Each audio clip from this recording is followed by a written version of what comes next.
예, 반갑습니다. 에듀커빌리지 대표 조태인입니다. 제가 앉아서 강연하는 건 2년 전에는 안 그랬어요. 2년 전에는 팔팔 강의실 위에서 날고 그랬는데 열심히 일하다가 1년 반 전에 장렬하게 부상을 해가지고 몸 반쪽을 못 쓰게 되는 바람에 지금 열심히 회복 중입니다. 회복이 안 됐으면 아직도 여러분 앞에 못 서 있을 거예요. 자주한 제 상황은 그렇고요. 에듀커빌리지 이야기를 좀 할게요. 지금 주최 측에서는 저한테서 대학생 주거 이야기를 했는데 대학생 주거 문제 해결에 대한 이야기로 들어가자면 한참 돌아서 들어가야 될 거예요. 지금부터 10년 전 2004년에 에듀커빌리지가 만들어졌습니다. 그때는 에듀커빌리지라는 이름은 아니었고요. 그러니까 에듀커빌리지를 만들겠다는 생각을 가지고 회사를 만든 건 아니었습니다. 건축설계사무소를 하고 있었고요. 대학에서 강의를 하고 있다가 자우선 여차저차한 여러 가지 상황, 그 중에는 사업 환경이 굉장히 컸습니다. 1997년 IMF 사태가 터지기 전후로 건축 환경은 굉장히 악화되고 있었어요. 자고 일어나면은 사무소 하나가 문 닫고 또 자고 일어나면은 두 개가 합쳤다가 사라지고 같이 일하던 동료가 어느새 다른 데 가서 고무신 장사를 하고 있는 상황이 되고 있고 그러면서 수주 환경은 더 악랄해졌고 건축주들의 욕심은 훨씬 더 치솟았고요. 이런저런 여러 가지 문제 때문에 굉장히 피곤해하고 있다가 도대체가 건축으로 살고 싶은데 다른 방식이 없을까라고 고민을 하다가 귀농마을을 만들자라고 생각을 하게 됐어요. 물론 여러 가지 다른 자극이 있었지만 좌우지간 그렇게 해서 2004년에 귀농마을을 만들기를 첫 출발을 했습니다. 그래서 귀농마을을 만들다 보니까 귀농마을에서 굉장히 중요한 게 길 만들고 뚝 쌓고 집 짓고 이게 문제가 아니에요. 제일 큰 문제는 마을 주민들을 만드는 겁니다. 마을 주민들을 만들려니까 귀농하려는 사람들의 고민이 나오죠. 고민의 첫 번째가 뭐냐면 뭐 먹고 살 거냐 이거예요.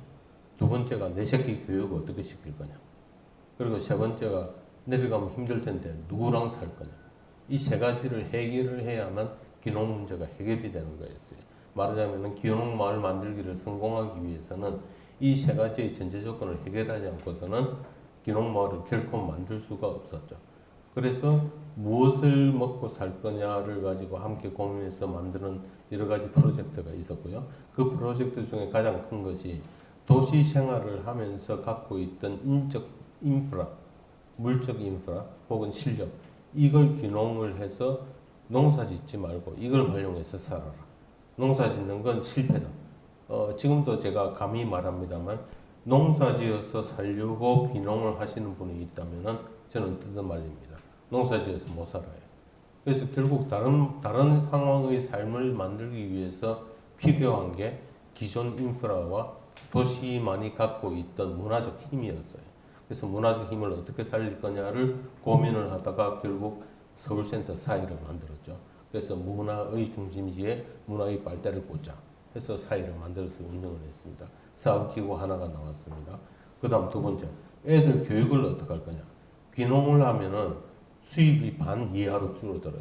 월급 300만 원 받던 사람은 150만 원 받기도 힘듭니다. 그렇다면 150만 원도 300만 원 받을 때 뭐 사교육 시키고 뭐 과외 시키고 하던 사람이 150만 원 가지면 되나? 어림없습니다. 아이들을 학교에 보내지 않고 기존 교육에 빠뜨리지 않아야만 귀농이 성공을 합니다. 왜냐하면 지출 규모가 줄어들기 때문에 애들을 교육만 시키지 않으면 그러니까 애를 공부만 시키지 않으면 그 집의 가정 형편은 바로 개선이 됩니다. 지금 여기 대학생 여러분들 많죠? 이 중에는 지금 계속 빚을 쌓아가고 있는 분이 계실 거예요. 거의 대부분일 거고 그게 아니면 부모님 등골을 빼겠죠. 지금 내가 당장 대학원 때려치우면은 빚 쌓는 게 멈춰지고 부모님 등골이 안 빠집니다. 그래서 아이를 새로운 교육을 시켜야 돼요. 교육의 새로운 지평을 열어야 됩니다. 이 그 논의는 굉장히 복잡한 논의였고 굉장히 심각한 모색과 고민이 필요했고 여러 가지 실험이 필요했습니다만 결국 아이들의 새로운 교육을 위해서 필리핀의 피스 캠프라는 아이들 학습 기구를 만들었습니다. 그것도 피스 캠프에 가서, 그러니까 필리핀으로 가서 만들었죠. 그래서 결국은 두 번째 사업 기구가 생겼습니다. 피스 캠프라는. 그리고 피스 캠프는 현재 태국으로 이전을 해서 운영을 하다가 이제 10년째 운영 중인데요. 올해 들어서 이 정도면은 독립시켜도 되겠다. 그래서 피스캠프는 에듀코 빌리지로부터 떨어져 나와서 현재는 독립된 상태입니다. 그러고 나서 에듀코 빌리지라는 이름 안에 에듀케이션, 교육, 그다음 에코, 생태, 빌리지, 마을 이 세 가지가 있습니다. 그래서 이 세 가지 중에서 에코는 굉장히 복잡한 단어입니다. 우리말로 하면 생태가 되는데 생태를 풀면 살아있는 상태라는 이야기예요. 결국 살아있는 상태로 인간이 할 수 있는 건 문화입니다. 그래서 생태는 사이에서 하고 있어요. 빌리지는 공동체를 이야기합니다. 그냥 마을이 아니고 공동으로 삶을 꾸려나가는 어떤 단체 혹은 집단 이걸 빌리지라고 해요. 빌리지는 에듀코 빌리지가 그동안 계속 만들어 왔었고 그런데 에듀케이션이 빠졌죠. 피스캠프가. 그래서 다시 피스캠프의 그 다음 순서를 밟을 수 있는 새로운 교육기관을 만들기 위해서 현재 모색 중이고 컨셉을 만들어냈고 그 컨셉을 구현하기 위해서 현재 제주도를 뒤지고 있습니다. 제주도에다가 다시 새로운 학습 기지를 하나를 만들 생각입니다. 자, 그러면은 이거하고 대학생 주거 문화하고 무슨 연관이 있느냐 싶죠. 근데 주최측이 좀 곤란해요. 이렇게 대학생 주거 문화라고 딱 찍어버리니까 이렇게 이제 좁혀 들어갈 수밖에 없습니다. 다른 많은 것이 궁금하다면 나중에 질문을 해주시고요. 서울센터 사이를 운영을 하면서 서울센터 사이에서 운영하고 있는 건 문화라고 그랬죠. 문화는 사람이 사는 겁니다. 아까 말씀드린 생태처럼. 그런데 이 문화에서 가장 고민되는 부분이 두 가지가 있었어요. 서울에서 모자라는 게 뭐냐? 풍요 속의 빈곤이 있습니다. 문화는 많은 것 같아요. 그런데 없습니다. 여러분들이 즐길 수 있는 문화는 없고요. 소비할 수 있는 문화만 잔뜩 있습니다. 지금 고등학교 아이들, 뭐 심지어 유치원 아이들까지 학예회 무슨 발표를 하죠. 그러면 들고 나오는 게 뭡니까? 걸그룹 댄싱이죠. 이게 문화, 대중문화의 소비를 그 어린아이부터 시작합니다. 이게 고등학교, 대학교로 가면은 대단해요. 대학교 축제 뭐 하는 겁니까? 가수들 모아서 쇼하는 데죠. 그 다음에 기업들의 야유회 뭐 하죠? 역시 대중문화의 모방입니다. 소비문화예요. 대중문화가 잘 만들어 놓은 걸 소비는 잘 해요. 그런데 문화를 생산은 못합니다. 즉 서울은 소비할 문화는 많은데 생산할 문화는 거의 없는 곳이에요. 그래서 사이는 삼청동에서 국건이 뿌리를 내리고 이 문화를 생산하는 것을 목표로 하고 있습니다. 그래서 목마름 하나는 지금 현재 해결을 하고 있어요. 근데 하나가 또 남아야 합니다.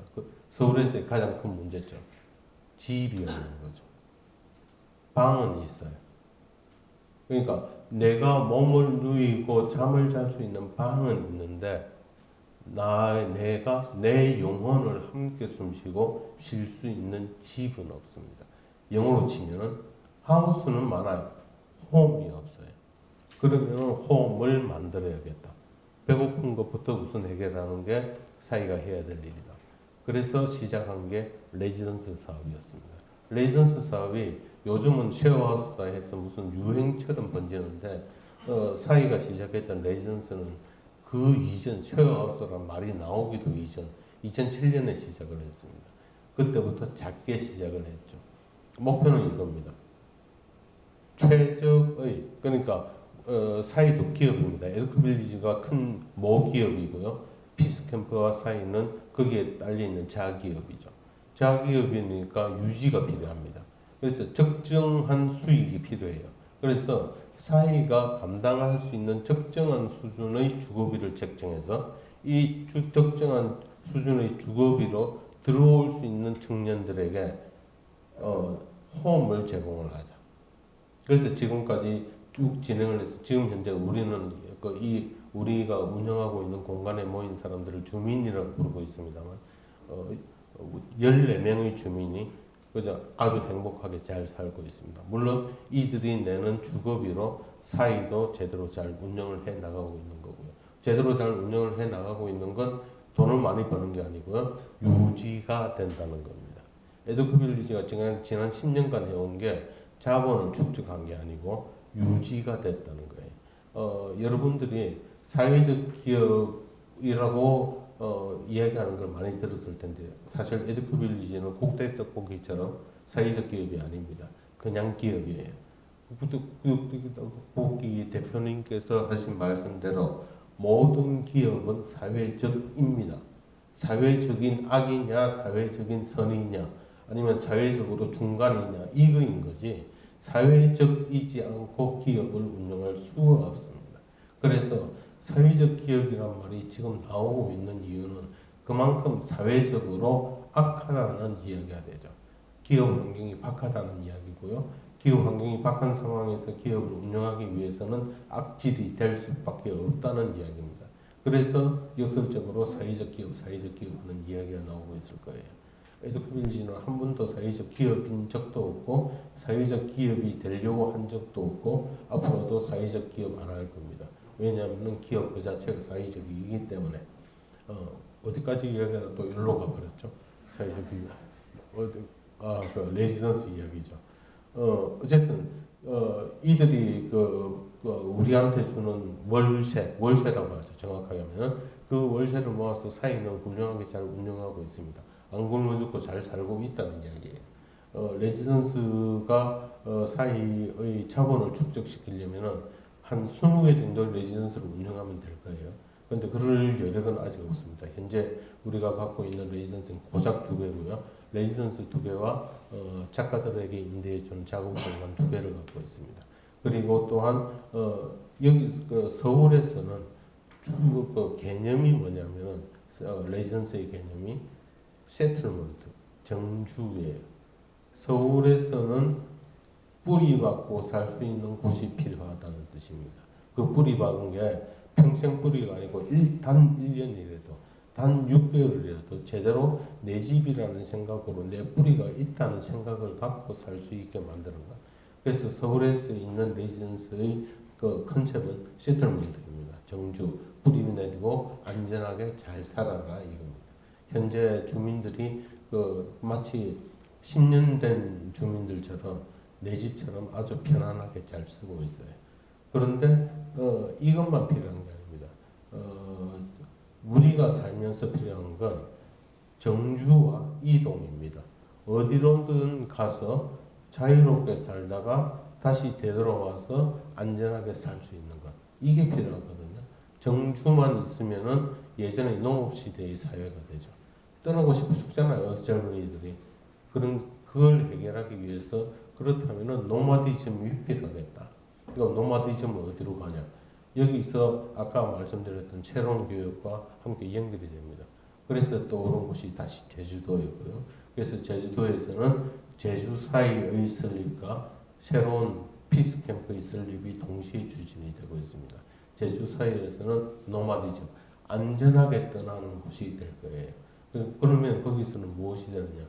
아직은 그림을 잔뜩 그리고 있는 상황이 돼서 어디까지가 만들어질지는 모르지만은 결국은 떠나는 것도 자유롭고 안전하게 그리고 이동해서 못을 받고 살 수 있는 것도 편안하고 안전하게 그렇게 만들어서 제주 사이와 서울 사이가 두 개가 긴밀하게 연결이 되고 있는 것 그걸 만들고 현재 노력 중입니다. 이게 이제 대학생의 안전한 주거에 대한 이야기가 맞는지는 모르겠지만 현재 서울 사이의 주거 주민들의 나이가 20대 초반부터 30대 중반까지 그러니까 아주 다양한 스펙트럼을 갖고 있어요. 그러면서 이들이 한결같이 하는 말이 안전하고 재미있고 편안하거든요. 그러면 아마 아까 사회자께서 말씀하신 안전한 대학생 주거하고는 연계가 될지도 모르겠습니다. 저는 문제 다 됐다고 그러네요. 이제부터 해야 될 일이 진짜 중요한 이야기인데 15분이 끝났습니다. 혹시 나중에 시간이 되신다면 그리고 질문이 있다면 여러분들께서 질문을 해주시되 질문의 요지는 제가 말씀드릴게요. 너 왜 그걸 하는데? 아마 그거 궁금하실지 모르겠어요. 질문해 주시면 답할게요. 이상입니다. 끝입니다.